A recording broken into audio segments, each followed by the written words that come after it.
నుండి వారు గట్టి పోటీ ఎదుర్కోబోతున్నారు. నేను ఎక్కడైతే గట్టి పోటీ అని సంబోధిస్తానో అక్కడ మా మార్జిన్ ఆఫ్ ఎర్రర్ ఏదైతే ఉంటుందో +or-3% లోబడి ఫలితం ఉండే అవకాశం ఉంటుంది. కాబట్టి +or-3% ఉన్న దగ్గర నేను గట్టి పోటీ అని సంబోధించడం జరుగుతుంది. అలాగే పీడిక రాజన్న దొర సాలూరు అసెంబ్లీ నియోజకవర్గం నుండి గెలుపొందబోతా ఉన్నారు. అలాగే బొత్స సత్యనారాయణ గారు ప్రస్తుత మంత్రి, మాజీ పిసిసి అధ్యక్షులు, చీపురుపల్లి అసెంబ్లీ నియోజకవర్గం నుండి మంచి మెజారిటీతో గెలుపొందబోతా ఉన్నారు.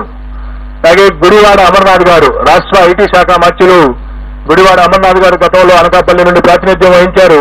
ప్రస్తుతం గాజువాక నుండి పోటీ చేస్తున్నారు. వారు ఓటమి చవిచూడబోతా ఉన్నారు. అలాగే పిలిపే విశ్వరూప్ గారు వారు అమలాపురం శాసనసభ నుండి పోటీ చేస్తున్నారు.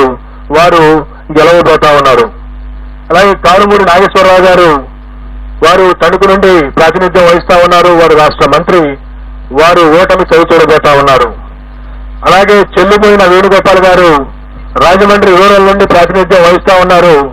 మంత్రి. వారు కూడా ఓటమి చవిచూడబోతా ఉన్నారు. దాడిశెట్టి రాజా వారు తుని అసెంబ్లీ నియోజకవర్గం నుండి ప్రాతినిధ్యం వహిస్తా ఉన్నారు. వారు గెలవబోతా ఉన్నారు.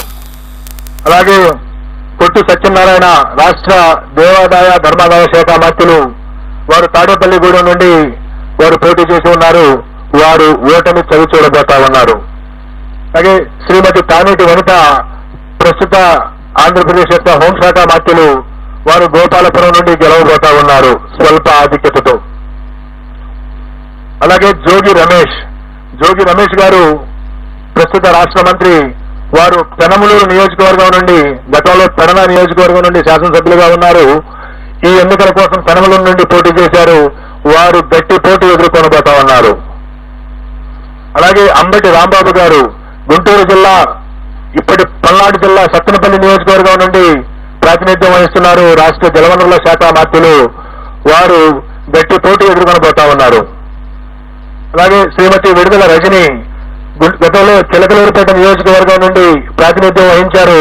ప్రస్తుతం గుంటూరు పశ్చిమ నియోజకవర్గం నుండి పోటీ చేస్తున్నారు. వారు గట్టి పోటీ ఎదుర్కొంటున్నారు.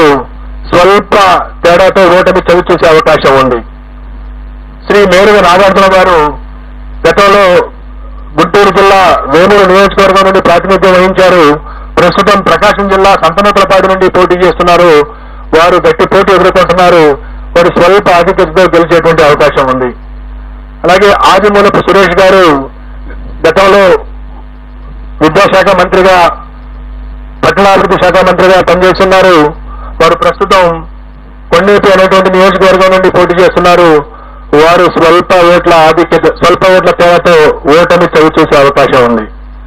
అలాగే తాకాని గోవర్ధన్ రెడ్డి గారు ప్రస్తుత రాష్ట్ర వ్యవసాయ శాఖ మంత్రులు సర్వేపల్లి నుండి పోటీ చేస్తా ఉన్నారు. వారు గెలిచేటువంటి అవకాశం ఉన్నది. అలాగే బుగ్గన రాజేంద్రనాథ్ రెడ్డి గారు ఆర్థిక శాఖ మంత్రులు. వారు కర్నూలు జిల్లా డోన్ నుండి ప్రాతినిధ్యం వహిస్తా ఉన్నారు. వారు గెలిచే అవకాశం ఉన్నది. అలాగే కె అంబేద్ డాక్టర్ గారు రాష్ట్ర ఉప ముఖ్యమంత్రి కడప అసెంబ్లీ నియోజకవర్గం నుండి పోటీ చేస్తా ఉన్నారు. వారు ఈ ఎన్నికల్లో స్వల్ప ఆధిక్యతతో గెలిచే అవకాశం ఉన్నది. శ్రీ పెద్దిరెడ్డి రామచంద్రారెడ్డి గారు సీనియర్ మంత్రివర్యులు పొంగనూరు అసెంబ్లీ స్థానం నుండి ప్రాతినిధ్యం వహిస్తా ఉన్నారు. వారు ఈ ఎన్నికల్లో భారీ మెజార్టీతో గెలిచేటువంటి అవకాశం ఉన్నది. అలాగే శ్రీమతి ఉషశ్రీ చరణ్ అనంతపురం జిల్లా పెనుగొండ నుండి పోటీ చేస్తా ఉన్నారు. వారు అతి స్వల్ప తేడాతో ఓటమి చవిచూసేటువంటి అవకాశం ఉన్నది. అలాగే గుమ్మనూరు జయరాం గారు వారు వైఎస్ఆర్ కాంగ్రెస్ పార్టీ వైఎస్ జగన్మోహన్ రెడ్డి గారి మంత్రివర్గంలో మంత్రిగా ఉంటూ సీట్ల సర్దుబాటులో వైఎస్ఆర్ కాంగ్రెస్ పార్టీ నుండి బయటికి వెళ్లి తెలుగుదేశం పార్టీలో చేరి అనంతపురం జిల్లా గుంతకల్లి నుండి పోటీ చేయడం జరిగింది తెలుగుదేశం పార్టీ అభ్యర్థిగా. వారు గుంతకల్లి నుండి